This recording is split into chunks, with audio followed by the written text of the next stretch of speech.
Students, welcome you on my YouTube channel Apni English by Sharad Dixit.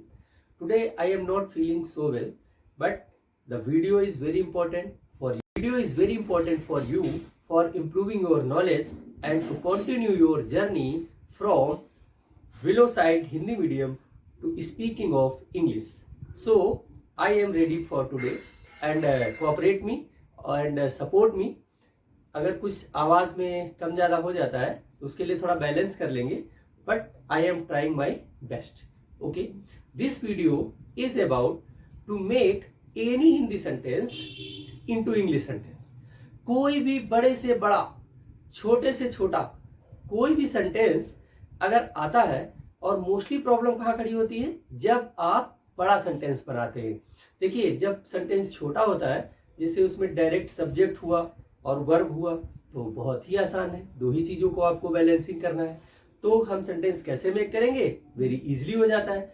But जैसे ही sentence में और object है, complement है, और कंजंक्शन से ऐड हो रहा है, प्रीपोजिशन से ऐड हो रहा है, सेंटेंस लॉन्ग होता जा रहा है, तब आपके सामने एक प्रॉब्लम आती है कि हम किस वर्ड को पहले पुट करें और किस वर्ड को हम थोड़ा पीछे पुट करेंगे. मीन्स जो फॉर्मेशन ऑफ सेंटेंस है उसमें बच्चों को प्रॉब्लम फील होती है. तो उस प्रॉब्लम का सलूशन आज इस वीडियो में है. आप इस वीडियो के एक भी स्टेप को मिस मत करें. आपको इस वीडियो देखने के बाद ये प्रॉब्लम नहीं रहने वाली है कि आप लॉन्ग सेंटेंस को फ्रेम नहीं कर पाते हैं. So without any talking about any other, intro is very clear, you have understand about it. क्या कि आप ये वीडियो ट्रांसलेशन मेकिंग में यूज करेंगे और डेफिनेटली ये वीडियो आपको अच्छे मार्क्स दिलाने में वर्क करेगा. Let's start video. देखिए, जब भी सेंटेंस में हम सेंटेंस को देखते हैं तो उसको हम ध्यान से पढ़ें. और इंग्लिश में एक वर्ड होता है जिसको कहते हैं प्रीपोजिशन. प्रीपोजिशन वैसे तो शॉर्ट टाइप के कुछ वर्ड्स होते हैं और ये किसी नाउन से पहले लगते हैं. प्री मीन्स पहले, पोजीशन मतलब स्थिति. किसी नाउन से पहले लग के उसका संबंध दूसरे नाउन से, यानी सेंटेंस के बाकी बचे हुए हिस्से से जोड़ते हैं. लेकिन ये कहने के लिए तो बहुत ही इन, ऑन, टू, बट ऐसे तो हम यूज करते रहते हैं, लेकिन ये सही यूज हो और ये सेंटेंस मेकिंग में आपकी मदद कैसे करेंगे, आज ये वीडियो आपके लिए ऐसे ही हेल्पफुल होने वाला है कि आप प्रीपोजिशंस को करेक्ट करके, प्रीपोजिशंस की स्थिति को समझ के लंबे से लंबे सेंटेंस को भी बना पाएंगे कि हम किस वर्ड को पहले लिखें और किस वर्ड को बाद में लिखें. देखते हैं.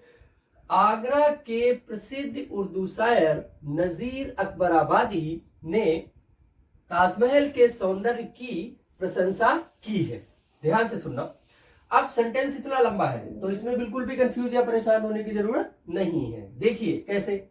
यहां पे दो जगह पे कीवर्ड का यूज हुआ है और एक जगह पे के वर्ड का यूज हुआ है, और उसके पहले एक सब्जेक्टिव फॉर्म में के का है, मतलब एक ऑब्जेक्टिव फॉर्म में के और एक सब्जेक्टिव फॉर्म में के है.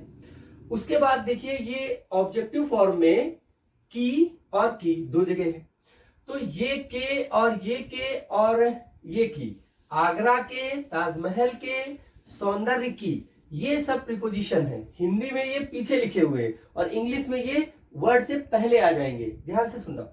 और ये जो प्रशंसा कीवर्ड है ये एक वर्ब है, यानी सपोर्ट करना, तो मतलब हेल्प.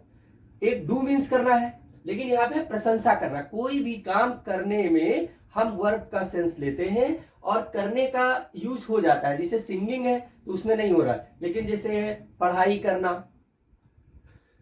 किसी की प्रशंसा करना, किसी की बुराई करना, तो इन सब में करने का सेंस आता है, बट उसकी अपनी अपनी पर्टिकुलर मीनिंग्स और इंग्लिश होती है. वो अभी आपको क्लियर हो जाएगा. लेकिन सेंटेंस कैसे मेक करेंगे, देखिए. जैसे ही ये हिंदी में प्रीपोजिशन दिखे उससे उल्टा एरो आप बनाते हुए आ जाए. मतलब आपको ये करना है कि ये सेंटेंस इस तरफ से चलना शुरू होगा. पहले ये वाला वर्ड आएगा और उसके बाद ये वाला वर्ड आएगा. इस बात को ध्यान रखना है. अब इसमें भी के बाद आगरा वर्ड आएगा, और जो मेन है, अब मेन क्या है, जो मेन डायरेक्टर है, देखिए वो कौन है, डूअर. नजीर अकबराबादी ने प्रशंसा की है. देखिए, अब वो थे क्या, वो प्रसिद्ध उर्दू शायर थे। और कहाँ के थे, यानी प्रपोजिशन क्या है, आगरा के थे। तो मेन जो डूअर है वो है नजीर अकबराबादी, क्योंकि प्रशंसा करने वाला व्यक्ति जो है वो कोई समवन होना चाहिए, मतलब लिविंग होगा, वही किसी की प्रशंसा करेगा। ध्यान से सुनना। तो नजीर अकबराबादी ने प्रशंसा की है। तो वो थे क्या, ये उनका एडजेक्टिव मीन्स उनकी पहचान बता रहा है कि प्रसिद्ध उर्दू शायर थे। और कहाँ के थे, आगरा के थे। तो ये सेंटेंस देखिए उल्टा फॉर्म में चल रहा है। क्या लिखा जाएगा, फेमस, ध्यान से सुनना, यहां से शुरू होगा और उस ये सारी चीज, वहां की कोई चीज फेमस है तो वो उस चीज की विशेषता बता रहा है। मीन्स ये सारा वर्ड जो है, ये फ्रेज ऑफ सेंटेंस, ये नजीर अकबराबादी की तारीफ में है। तो मतलब ये एडजेक्टिवल फ्रेज है। देखिए, फेमस उर्दू, और शायर मतलब क्या है, कवि। शायर, कवि, ये देखिए उर्दू में शायर कहते हैं, हिंदी में कवि कहते हैं, इंग्लिश में उसको पोएट कहते हैं। Very simple. Famous Urdu poet of Agra. अब देखिए इसमें ऐसे लिखा हुआ है, आगरा के बाद के है, लेकिन यहां पे आपने क्या किया, आगरा के पहले ऑफ का यूज किया। Famous Urdu poet of Agra, Urdu के प्रसिद्ध शायर जो कहाँ के हैं, आगरा के हैं। वो कौन है, वो देखिए, ये सब कुछ एडजेक्टिवल फ्रेज है जो नजीर अकबराबादी की तारीफ कर रहा है। आप देखिए, तो उनका नाम क्या था, नजीर अकबराबादी। नजीर अकबराबादी उनका नाम था। सिंपल। उन्होंने अब क्या किया, अब देखिए ये सब्जेक्टिव बन गया। अब हमको वर्ब को फाइंड आउट करना है, ये सब्जेक्ट का पार्ट हो गया। अब क्या किया है, प्रशंसा की है। प्रशंसा करने के लिए आप एक सिंपली वर्ड यूज करते हैं, प्रेज्ड। प्रेज्ड मतलब किसी की तारीफ करना। एप्रिसिएटेड भी यूज कर सकते हैं, एडमायर्ड भी यूज कर सकते हैं। प्रेज्ड मतलब भी तारीफ करना होता है, और इसमें किसी की एडमायर्ड होता है, मतलब हम किसी की अगर कुछ ब्यूटी है, या बिल्डिंग अच्छी है, या सिटी अच्छा है, या किसी का खूबसूरती है, उसको हम एडमायर करते हैं, मतलब उसकी हम तारीफ करते हैं, तो बोलते हैं प्रेज्ड या एडमायर्ड। आगे देखिए, ट्रांसलेशन में इन सबका यूज हो सकता है, प्रेज्ड या एडमायर्ड। अब किसकी, देखिए सौंदर्य की और ताजमहल के, दो चीजें लिखी हुई है, तो प्रशंसा किसकी की है, सौंदर्य की। ताजमहल के सौंदर्य की प्रशंसा की। ताजमहल मतलब बिल्डिंग तो सारी होती है, लेकिन उसकी जो खूबसूरती है ना, उसकी प्रशंसा की है। यही फ्लो बन रहा है। देखिए उल्टा एरो बनाना ही आपका काम है, और आप सेंटेंस समझ लेंगे कि पीछे से स्टार्ट हो रहा, पहले इसकी इंग्लिश आएगी फिर इसकी इंग्लिश आएगी। एडमायर्ड किसको, द ब्यूटी ऑफ, हम इसके आगे द का यूज कर रहे हैं क्योंकि हम इसको और ज्यादा इंपॉर्टेंस दे रहे हैं। The beauty of Taj Mahal. देखिए ब्यूटी ऑफ ताज महल, तो सौंदर्य की, Taj, the beauty of Taj Mahal. The beauty क्या हो गया, सौंदर्य, और ऑफ मतलब के, और किसके, ताजमहल के ब्यूटी की प्रशंसा उन्होंने की है। अब ये सेंटेंस आपका बन गया। क्या चीज क्लियर हुई, पहले सब्जेक्ट को फाइंड आउट कर लीजिए, जो डूअर है, जो काम कर रहा है, और वो जो कुछ कर रहा है, जो वर्ब है, उसको आप लिख दें। अगर उस सब्जेक्ट की तारीफ करने के लिए कोई एडजेक्टिव टाइप के वर्ड्स हैं या डिटरमाइनर्स हैं तो उसको उससे पहले यूज कर लीजिए, अदरवाइज सब्जेक्ट सिंगल हो जाएगा। और दूसरी बात यह है, जो वो करता है और ऑब्जेक्ट क्या है, यानी इस पर एडमायर, इसमें क्या पूछिए। कभी भी अगर आपको ऑब्जेक्ट सर्च करने में प्रॉब्लम आ रही है तो वर्ब से एक क्वेश्चन मार्क करिए, मतलब क्या करिए, व्हाट। जैसे ही सिंग्स, तो सवाल करिए क्या, तो पता लग जाएगा गाना गा रहा था, पोएम बोल रहा था, तो आइडिया आएगा। जैसे ही ईट्स, वो खाता है, तो खाता है पर क्वेश्चन मार्क लगाइए और क्या बोलिए, व्हाट। खाता है, व्हाट, क्या खाता है, तो आप जस्ट बता देंगे फूड खाता है, फ्रूट खाता है, या समथिंग एक्स्ट्रा, स्वीट्स खाता है, एनी अदर। जैसे let's see next example. First वाले सेंटेंस में आप पूरी बात समझ गए हैं कि सेंटेंस को, ऑब्जेक्ट को हम बैक साइड से लिखना स्टार्ट करेंगे और उल्टा एरो बनाएंगे जहां पे प्रीपोजिशन मिलेगा। देखिए आगे, राम के भाई ने तो ये राम के भाई ने, यहां पे देखिए एक आ रहा है के। अब देखिए दूसरा, मेरे छोटे भाई की, तो मेरे छोटे भाई की, यहां पे एक की आ रहा है। और सहायता की, वही हेल्प करना, तो वर्ब के फॉर्म में आ रहा है। तो राम के भाई ने, ये सब्जेक्ट है, किसकी मदद हुई, मेरे छोटे भाई की, ये ऑब्जेक्ट हो गया, ठीक है। और क्या किया गया, सहायता किया गया। तो जो सब्जेक्टिव है उसको पहले लिख लो। तो उसके दो फॉर्मेट हैं, एक का की के लिए आप ऑफ का यूज करते हैं, तो उस फॉर्मेट के अकॉर्डिंग ये सेंटेंस ऐसा हो जाना चाहिए, brother of Ram, brother of Ram, ऐसा हो जाएगा। और दूसरा फॉर्मेट क्या है कि अपोस्ट्रोफी एस का यूज कर सकते हैं, तो उसमें राम को पहले लिखना होगा और अपोस्ट्रोफी एस का यूज करना होगा, राम्स, राम्स ब्रदर, ऐसे लिखना होगा, राम्स ब्रदर। और फिर क्या किया, ये दोनों फॉर्मेट सही है, ब्रदर ऑफ राम भी आप लिख सकते हैं और राम्स ब्रदर भी लिख सकते हैं। और ये दोनों फॉर्मेट के करने के बाद क्या किया गया उसको देखिए, सहायता की गई। तो ये पास्ट इंडेफिनिट का सेंटेंस है, तो इसमें वर्ब का सेकेंड फॉर्म का यूज होगा। वैसे फर्स्ट वाले में शायद ये पॉइंट मिस हुआ कि फर्स्ट वाला भी पास्ट इंडेफिनिट का सेंटेंस है और उसमें देखिए प्रेज्ड और एडमायर्ड मींस वर्ब के सेकेंड फॉर्म का यूज हुआ है। तो यहाँ पे सहायता करने के लिए क्या लिखेंगे, हेल्प, और इसका सेकेंड फॉर्म क्या हो जाएगा, हेल्प्ड। तो राम्स ब्रदर या ब्रदर ऑफ राम हेल्प्ड, क्या किया, मदद।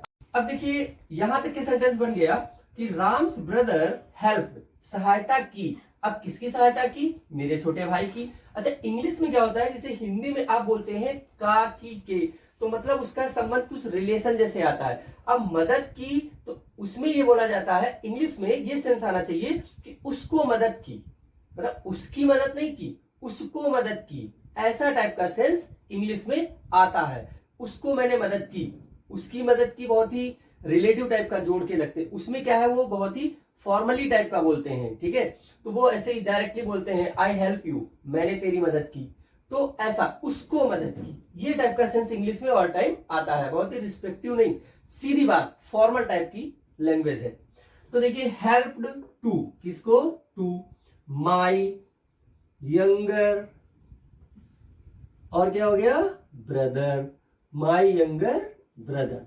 देखिए सेंटेंस क्या बना, Ram's brother help to my younger brother. कभी भी अपने छोटे भाई के लिए जब भी आपको यूज करना होगा तो यंगर का ही यूज करना होगा, वो ब्रदर्स के लिए भी है और सिस्टर के लिए भी है। अब देखिए इसमें एक वर्ड मिस है, वो क्या है, कल। कल की इंग्लिश क्या होगी, एस्टरडे। क्यों, ये सेंटेंस पास्ट इंडेफिनिट में था, तो बीते हुए कल को एस्टरडे और आने वाले कल को टुमारो कहते हैं, सिंपल।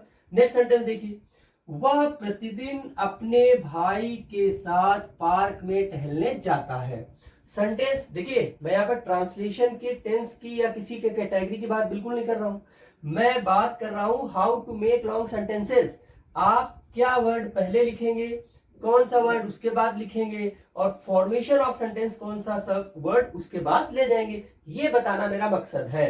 मेरा मकसद आपको ये ट्रेंस या ट्रांसलेशन अभी इस वीडियो में बताने का मकसद नहीं है, उसके लिए मैं अपने न्यू वीडियोस डेवलप कर रहा हूं, उनको आप जरूर वॉच करें, जिसमें tense wise with the this that के, इज एम आर के और एवरी 12 टेंसेस के आपको सारे ट्रांसलेशन देखने को मिलेंगे। अगर आप मेरे चैनल पर नए हैं तो इस चैनल को सब्सक्राइब जरूर कर लें, अपने फ्रेंड्स में शेयर करें और लाइक जरूर कर दें।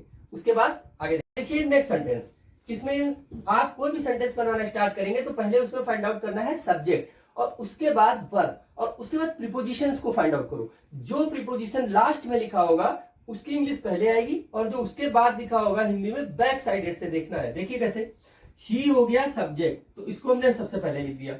उसके बाद ये जो सेंटेंस है जाता है, तो ये प्रेजेंट इंडेफिनिट में ही सेंटेंस है और अफर्मेटिव सेंटेंस है। जैसे कि मैं ऑलरेडी आपको बता चुका हूं कि ता है, ती है, ते है, अगर किसी सेंटेंस के एंड में होते हैं तो प्रेजेंट इंडेफिनिट का सेंटेंस है। इंडेफिनिट क्यों है, क्योंकि इसमें हम कुछ क्वालिटीज टाइप की बताते हैं किसी सब्जेक्ट की। देखिए ही गोज, यानी गोज क्यों हुआ, उसका रीजन। प्रेजेंट इंडेफिनिट के अफर्मेटिव टाइप के सेंटेंस में यदि सब्जेक्ट सिंगुलर होता है तो उसकी वर्ब में यस या यस का यूज किया जाता है। देखिए ही गोज, फिर क्या करता है, जाता है एक काम है, दूसरा वर्ब क्या है, टहलने जाता है। ही गोज टू वॉक, दूसरी वर्ब को हमने क्या कर दिया, इंफिनिटिव बना दिया। अगर किसी सेंटेंस में डबल वर्ब है तो जो मेन वर्ब सबसे लास्ट में लिखी है उसको हम अकॉर्डिंग टू टेंस, जिसको फाइनाइट वर्ब कहते हैं, वैसे लिखेंगे, और दूसरा जो काम होगा उसको हम नॉन फाइनाइट में चेंज करेंगे, मतलब इंफिनिटिव, जीरंड या पार्टिसिपल बनाएंगे। इसके लिए भी मैं अपना एक वीडियो डेवलप कर रहा हूं और वो जल्द ही आपको इंफिनिटिव, जीरंड और पार्टिसिपल की प्रॉब्लम को सॉल्व करेगा। ही गोज टू वॉक, वो टहलने जाता है, इतना काम हो गया आपका। अब देखिए बहुत ही सिंपल है, बिल्कुल मुश्किल नहीं है। वह टहलने जाता है, ये सेंटेंस बन गया, ही गोज टू वॉक।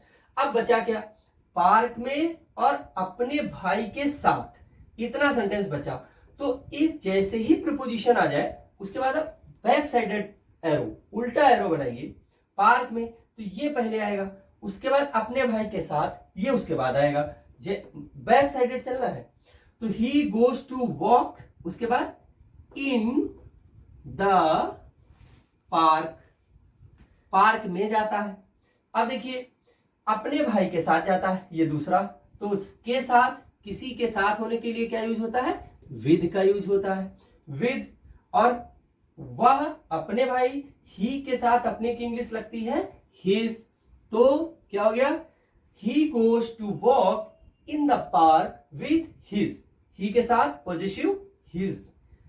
अब देखिए हिज ब्रदर, अपने भाई के साथ, और क्या बचा, प्रतिदिन। तो प्रतिदिन के लिए आप ये क्या यूज कर सकते हैं, एक तो डेली और दूसरा everyday, any word you can choose. This is the format, this is the topic, this is the video that will help you if you understand what is the formation of the sentence. आप sentence में किस word को कहां पे form करेंगे, अब ये formation आपको हमेशा याद रखना है, और आगे मेरे वीडियोस को देखते रहना है और अपने दोस्तों में शेयर करना है। लाइक और सब्सक्राइब जरूर करते रहें। Be happy, be healthy. मिलते हैं नेक्स्ट वीडियो में। वंदे मातरम।